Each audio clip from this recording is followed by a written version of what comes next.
Okay, so what we're going to look at now is polymers. We've met polymers before, and that was addition polymers, and we've looked at addition polymers before.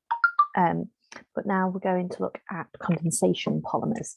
It's a little bit different to addition polymers, so we're just going to look at the differences between the two. So condensation polymers, these include polyamides, polyesters, and polypeptides. And condensation polymerization usually involves two different types of monomers, and each with at least two functional groups. Each functional group reacts with a group or another monomer to form a link, and this link creates a polymer chain. Each time a link is formed, a small molecule is lost, and that's water. And so that's why we call them condensation polymers, because it goes through condensation polymerization, and that's that loss of that water molecule to create those links. And like I said, examples of those condensation polymers are things such as polyamides, polypeptides, and polyesters.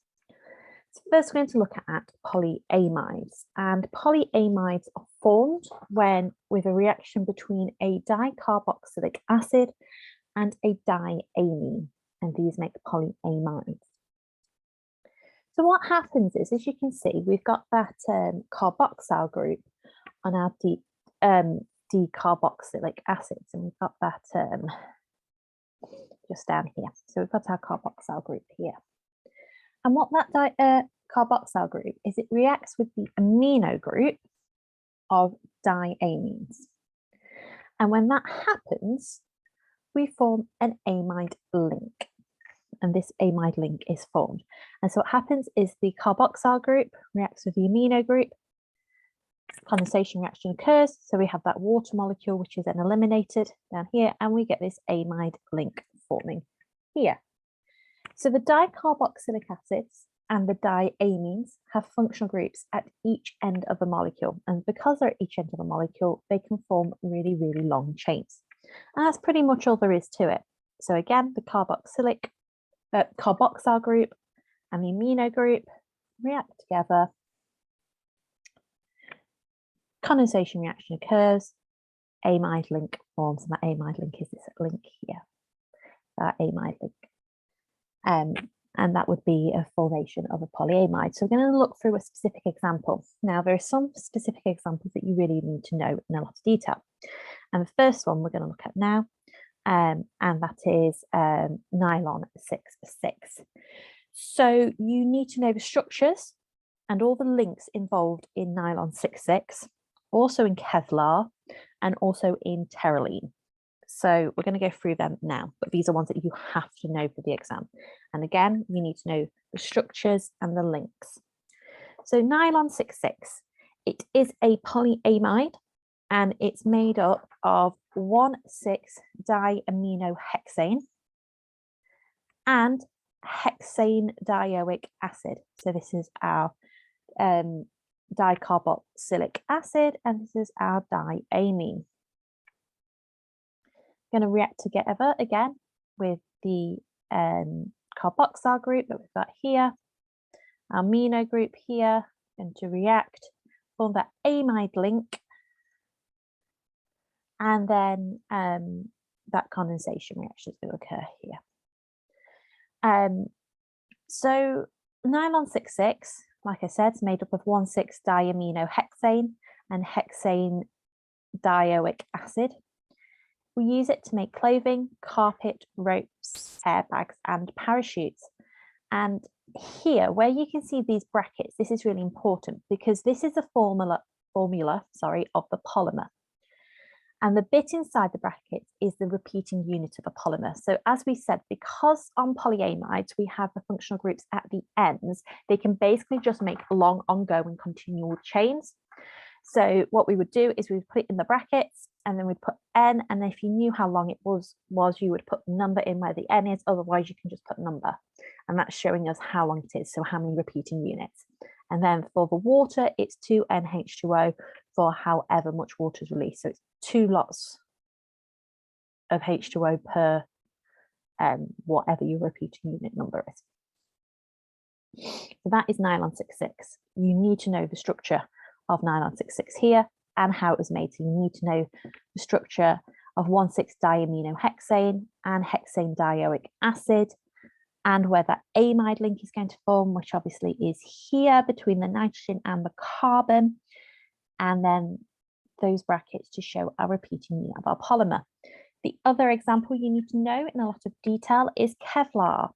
Kevlar is a polyamide again, and this time it is made from 1,4-diaminobenzene. And as you can see, we've got that aromatic in there, and benzene 1,4-dicarboxylic acid. So that's our dicarboxylic acid, and that's our diamine. Kevlar is used in bulletproof vests, boat construction, car tires, and lightweight sports equipment. Again, we've got our amino group here. We've got our carboxyl group here. They're going to react. Condensation reaction is going to occur. Amide link occurs here between the nitrogen and the carbon, and that is our repeating unit for Kevlar, the polymer that is Kevlar plus our water. Again, you need to know the repeating unit, the formula of the repeating unit of Kevlar. You need to know 1,4-diaminobenzene and benzene 1,4-dicarboxylic acid. So that was polyamides made up of dicarboxylic acids and amines. You need to specifically know nylon 66 and Kevlar. We're now going to look at polyesters.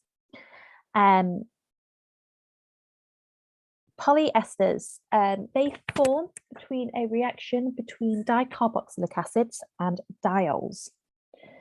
The carboxyl group, again, like before, of the dicarboxylic acids can also react with hydroxyl groups of diols. So here we've got our dicarboxylic acid, and we've got our carboxyl group, and we've got our hydroxyl group of our diols. They're going to react together. Water molecule is eliminated here, and then they're going to form an ester link. So we've got that between the carbon and the oxygen here. And our repeating unit then is here. So another one that you need to know the example of is terylene, which is also known as PET. Terylene is formed from benzene 1,4-dicarboxylic acid and ethane 1,2-diol. It's used in plastic bottles, clothing, sheets, and sails. So we have benzene 1,4-dicarboxylic acid, again, aromatic group in there, ethane 1,2-diol. We're going to have that reaction of a carboxyl and the hydroxyl groups. That condensation reaction is going to occur and a water molecule is going to be eliminated, which will go down here. And then this is our polymer here with terylene, and we've got that link occurring here, which is our ester link. So remember, these ones form ester links. So our ester link. So polyamides form amide links, polyesters form ester links.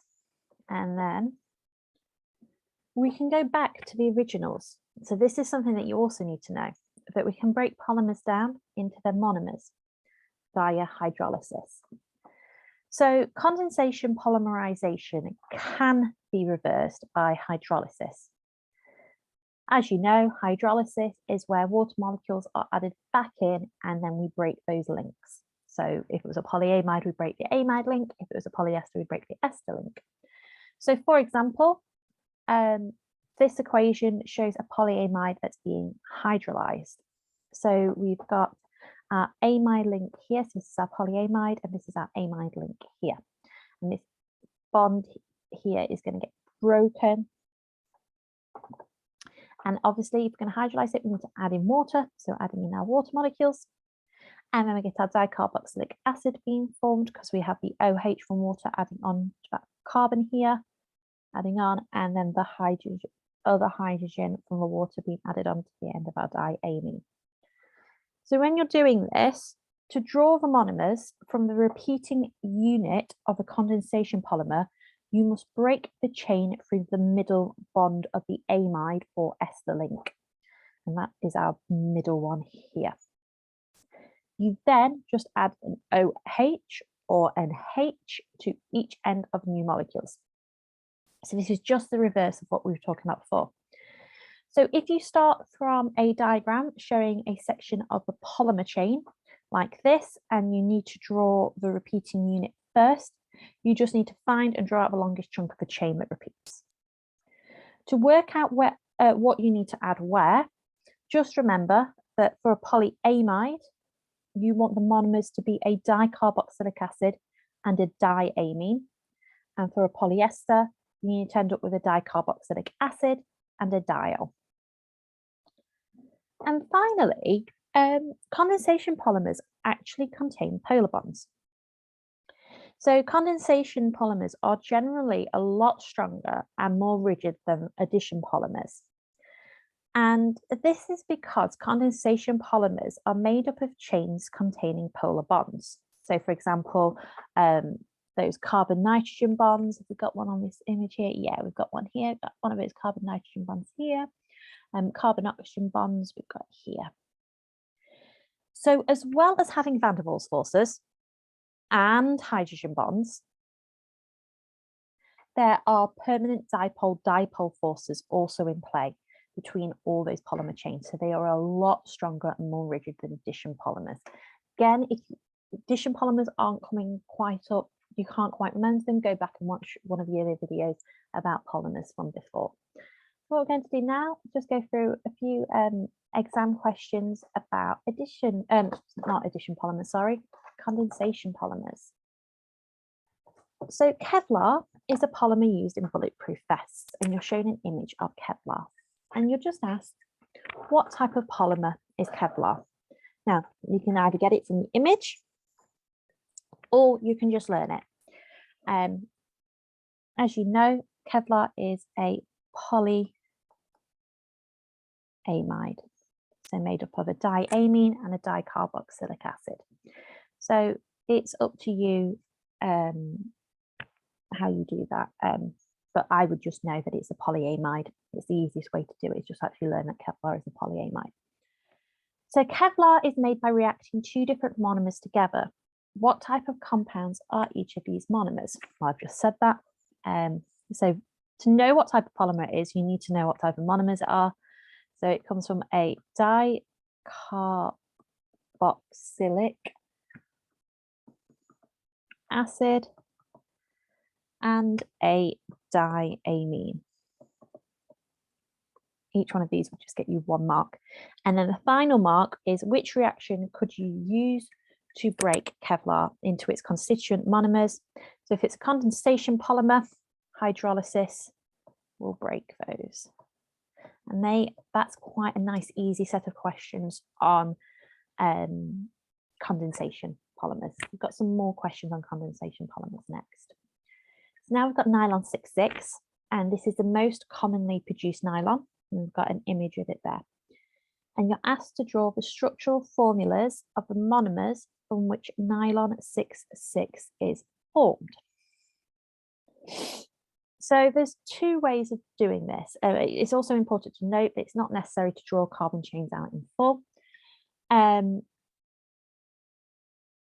You can take the image and work with the image, or you can just learn them. People do it very differently. Some people prefer literally to just learn them, and then they know nylon 6,6, whereas others like to draw it out and using the image that's provided. It's really up to you, to be honest, but what I would like to point out is where the amide link is on here. So we've got our CH26 here. So we've got an amide link here, but we also obviously have an amide link here because it's a big repeating unit. So because we have those amide links there, we can then use those 2 where we break them up. One of them will be our dicarboxylic acid, one will be our diamine. The ones with nitrogen in are obviously going to be our diamines. And then this would be our dicarboxylic acid. And then remember, all we need to do now is either add OH or a H on, And then remembering that our dicarboxylic acids, we always add the OH and we just add the hydrogen to our diamines. So if I draw them out now, we should have our nitrogen with CH2,6, and that's what we mean by not having to draw carbon chains out in full. We don't need to draw all of those out. Bonded to another nitrogen and then hydrogen off each one. So as you can see, that's just this. That bond there was just not showing you the hydrogen. It's not also not showing it because it could be that the polymer chain's carrying on. And we've obviously added that hydrogen, and then we're going to do the carboxylic acid, dicarboxylic acid, sorry.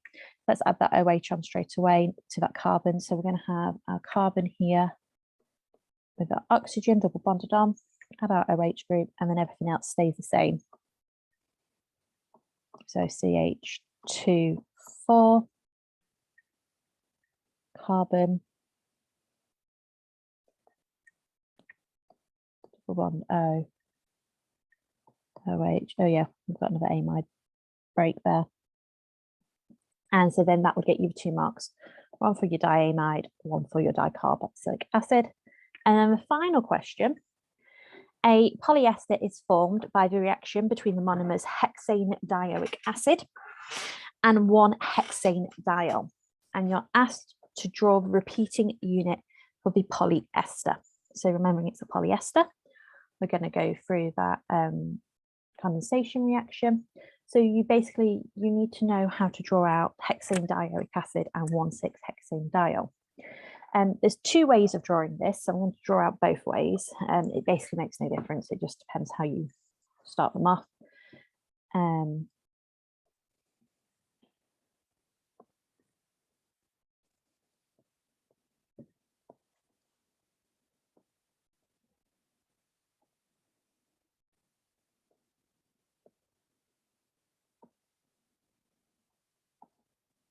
Or you can draw exactly the same, but it could look like this. I'm just going to draw this out this way instead.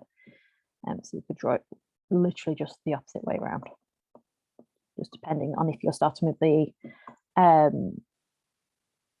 diol or the dicarboxylic acid. That's the only difference. They make exactly the same. It just makes the order of them slightly different. That's the only difference. As you can tell, they're just opposite. And then it asks you to explain why this is an example of a condensation polymerization. Okay, so for each link formed,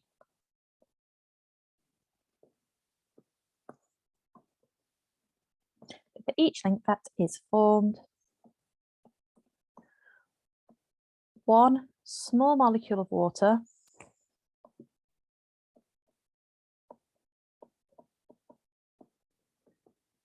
is eliminated. And that will get you 1 mark. So that is an overview of condensation polymers.